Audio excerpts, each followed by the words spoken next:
పుణ్యమూర్తుల దివ్యగాథల్లో ఈనాడు అత్రి మహర్షిని గురించి తెలుసుకుందాం. బ్రహ్మ ఈ సృష్టి నిర్మాణ విషయంలో సహాయకుడుగా ఉంటాడనే ఉద్దేశంతో తన మానసము నుండి అత్రిని పుట్టించాడు. అత్రి జన్మించి ఘోర తపస్సు చేశాడు.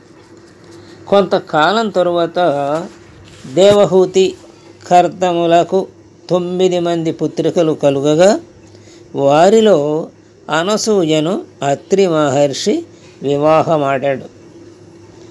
అనసూయ తనను పరీక్షించుటకు వచ్చిన త్రిమూర్తులను బాలురుగా చేసి దిగంబరిగా వారికి గోరు ముద్దలు తినిపించింది. తదుపరి ఊయలలో పరుండబెట్టి ఊపుచుండగా ఇంతలో వారి పత్నులైన సరస్వతి, లక్ష్మి, పార్వతి ముగ్గురు వచ్చి తమ భర్తలను తమకు ఇవ్వవలసినదిగా కోరిరి. అత్రి మహర్షి వారి కోరికకు సంతోషించి మంత్రోచ్చారణంతో ఆ బిడ్డలను మరల త్రిమూర్తులుగా చేశాడు. బ్రహ్మ, విష్ణు, మహేశ్వరులు అత్రి, అనసూయ దంపతులను దీవించి అదృశ్యులయ్యారు. అత్రి, అనసూయ దంపతులు సంతానము కొరకు వృక్షపర్వతముపై తపస్సు చేయగా త్రిమూర్తులు ప్రత్యక్షమయ్యారు.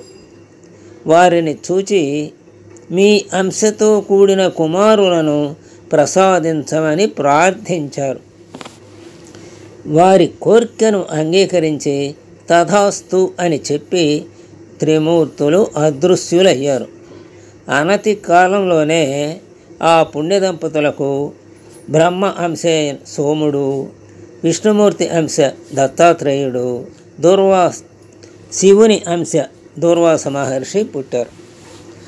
అంటే సోముడు, దత్తాత్రేయుడు, దూర్వాసుడు అత్రి, అనసూయల పుత్రులు. వీరి ముగ్గురు వరుసగా బ్రహ్మ, విష్ణు, మహేశ్వరుల అంశలే. పృథు చక్రవర్తి యాగాశ్వము చేయదలచి తనకు తోడుగా అత్రి మహర్షిని ఆహ్వానించాడు. ఇంద్రుడు పృథు చక్రవర్తి యొక్క యాగాశ్వాన్ని తస్కరించగా అతను తన కుమారుని అంటే పృథు చక్రవర్తి తన కుమారుణ్ణి ఇంద్రునిపైకి పంపాడు. ఇంద్రునిపై ఘోర యుద్ధము చేసి ఇంద్రుని ఓడించి పరాజితుని చేశాడు పృథు చక్రవర్తి యొక్క కుమారుడు. తరువాత పృథు చక్రవర్తి అత్రి మహర్షికి ధన, కనక, వస్తు, వాహనములు ఇచ్చి సత్కరించాడు. ఒకప్పుడు దైత్యులు దేవతలపై దండెత్తగా వారు భయపడి పలాయనమయ్యారు. అంటే దేవతలు పలాయనమయ్యారు.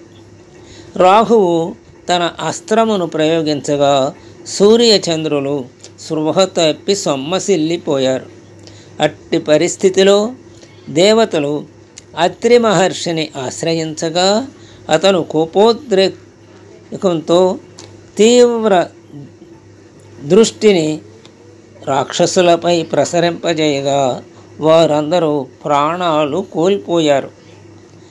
అత్రి స్మృతి లేక ఆత్రేయ ధర్మశాస్త్రము పేర గ్రంథం ఒకటి ఉంది. విప్రుడు శూద్ర స్త్రీని వివాహమాడినచో అతడు పతితుడు అగునని అత్రి మహర్షి పేర్కొన్నాడు. అత్రి మహర్షి ఎన్నో సంహితలు వ్రాసినట్లుగా తెలియచున్నది. అత్రి వ్రాసిన సంహితలలో సర్వదేవతలలోనూ శ్రీమన్నారాయణుడే ఉత్తమోత్తమ దైవము అని తెలిపాడు.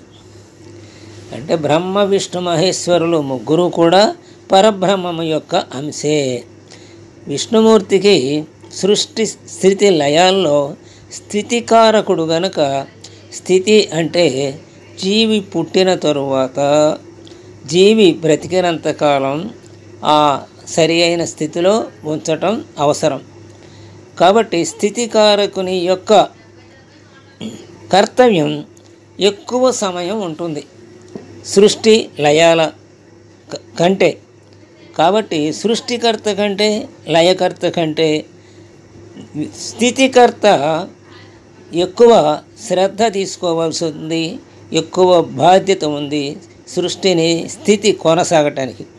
అందుచేత బహుశా శ్రీమన్నారాయణుడే ఉత్తమోత్తమైన దైవమని చెప్పి ఉంటాడు. అంతేకాక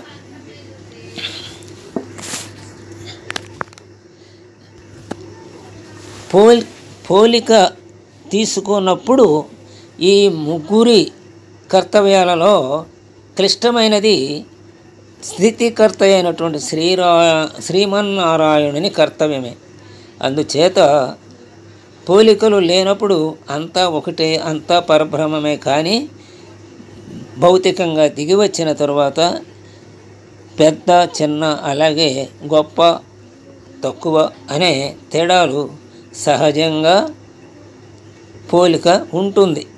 ఆ రకంగా విష్ణుమూర్తి యొక్క కర్తవ్యము యొక్క కాలపరిమితి ఎక్కువ కాబట్టి ఆయనకు ఆ ఉత్తమోత్తముడని తెలిపి ఉంటాడు అత్రి మహర్షి అని మనం చెప్పుకోవచ్చు. స్వస్తి.